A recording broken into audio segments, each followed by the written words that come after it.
Hi everybody, welcome to my channel Frugalisama. My name's Sam. This is where I talk about all things sewing.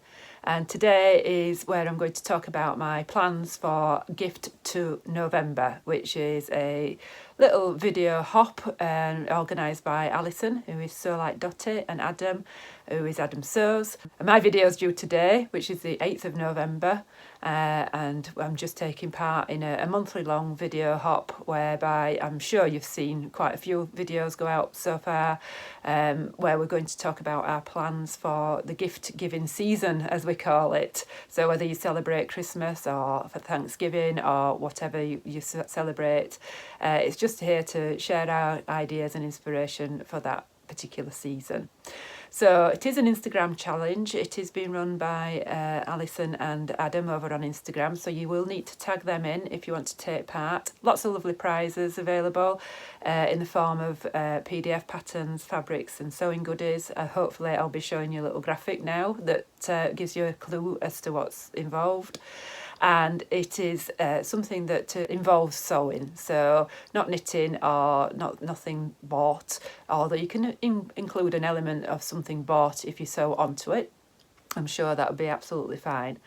The reveal date for this on Instagram is the 30th of November, and you can show any works in progress and using the tag hashtag gift to November WIP, which is works in progress. So on to my plans, and I'm planning on sewing things with a sustainable theme this year.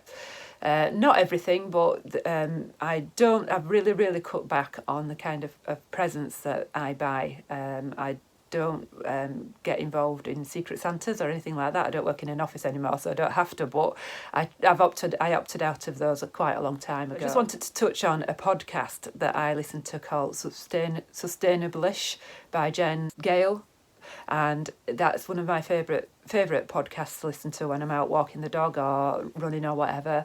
And a couple of facts about Christmas before we start going mad.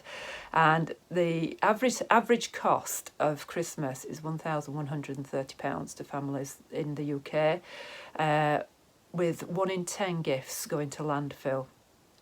And I think really what it's saying is we've got enough stuff. So if you really don't need to buy something for someone, maybe consider making it. There is a hierarchy of gift giving, if you like, and that is buy less, buy second hand, make, which is what we're here for today, buy local or buy ethical. But I think also opt out, of Secret Santa or those presents that you don't have to buy for, that you're just doing stocking stuffers and things like that. That's my pledge that I've made to myself this year as part of the donation pledge. That is something that Jen Gale has been getting involved with, and I said I would come on and talk about things like that today. So the people that I make for are very limited because it takes a lot of time. It costs more than what people are prepared to admit to. So I've narrowed it down this year to mostly the women in my life. So my mum, my daughter-in-law, my granddaughter, and my 4 friends. So if you're friends with me and you usually receive a handmade gift, I'd switch off now. This is a spoiler alert. So for my friends, I thought I would make a little sustainable starter kit for them. So that would include some beeswax wraps. So I've got a video about making that. No sewing involved with that, but there will be for the rest of the gift.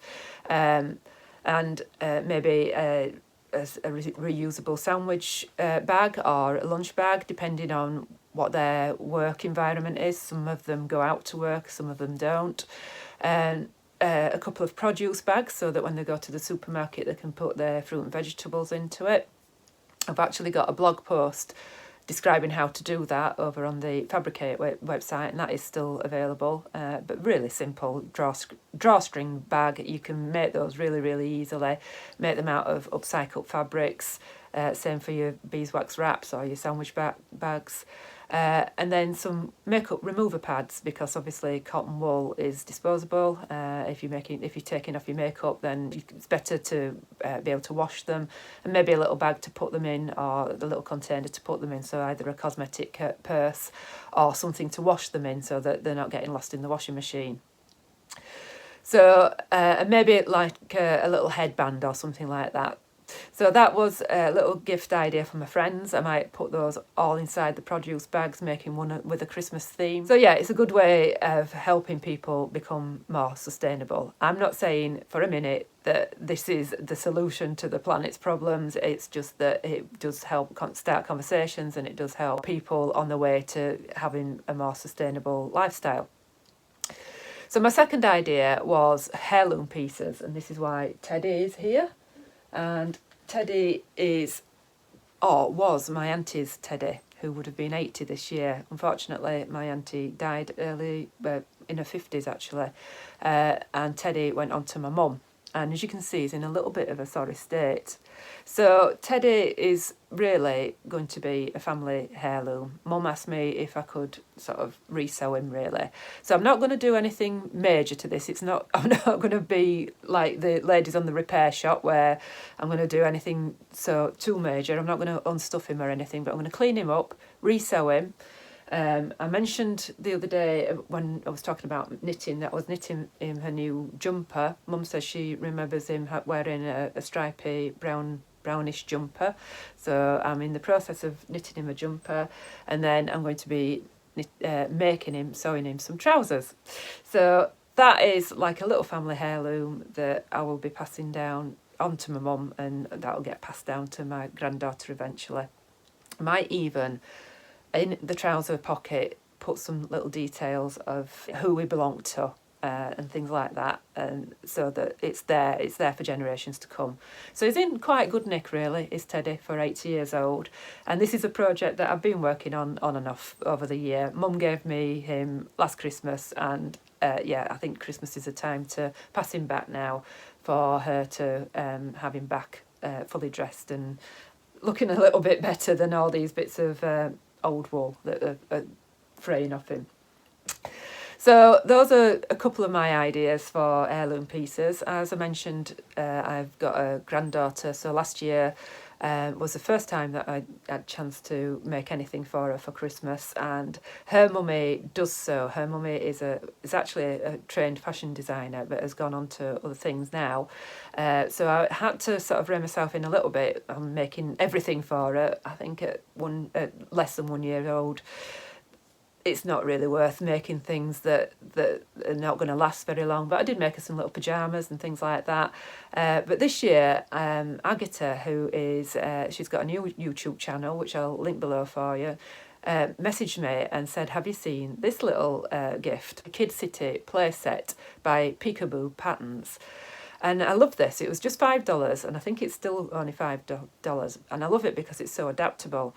So essentially, it's just a little fabric-shaped house, but it can be a fire station, it can be a train station, it can be a hospital, it can be... They've even got an example of it being a little sewing room. So I thought that would be a really great little heirloom piece that she could pass down to her brothers or sisters in time to come. Something to keep within the family. Not quite a doll's house. I think they can take up quite a lot of room, but with it being fabric, it'll fold up nice and small. They don't have a lot of room in their house. So yeah, I thought that would be a really nice little gift for Alice. And that's it, I think. One more thing. I will make my daughter-in-law something. So I mentioned that she has gone on to other things other than the fashion design, and she's actually a potter now. So this is one of her mugs. I've got my tea in it at the moment. And she gave me that for my birthday this year.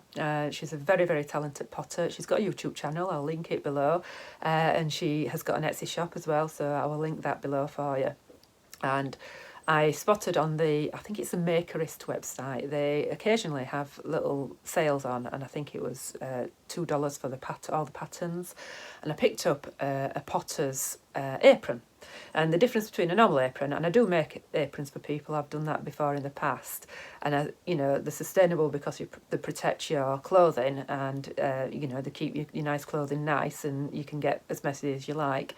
This is a bit different in that it's got a split at the front.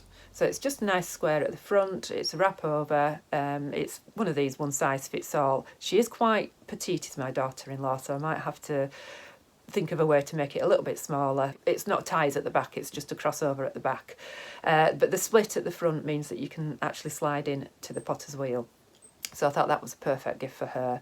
And, you know, a tenuous, sustainable link to it there as well. So I think by making gifts for people, especially if it's something that they want or need, and if it's got a heirloom, you know, if it's something that they're going to keep or that it's practical, then, you know, you're cutting down on stuff that people don't need. And what can be nicer? I do have a video that I've gone through 10 free sewing patterns that's been very popular, that gifts to make, and that can be Christmas or any time. And I do have one talking about different bags. I've made lots of bags in the past, so if you want more inspiration, look out for those. So thank you so much to Alison and Adam for hosting this challenge. I hope I've given you some ideas for something a little bit different. Yesterday you will have seen Kath Craft over on her channel, giving her ideas for the Gift to November challenge, and tomorrow you will be seeing Liz, who's a baker that sews.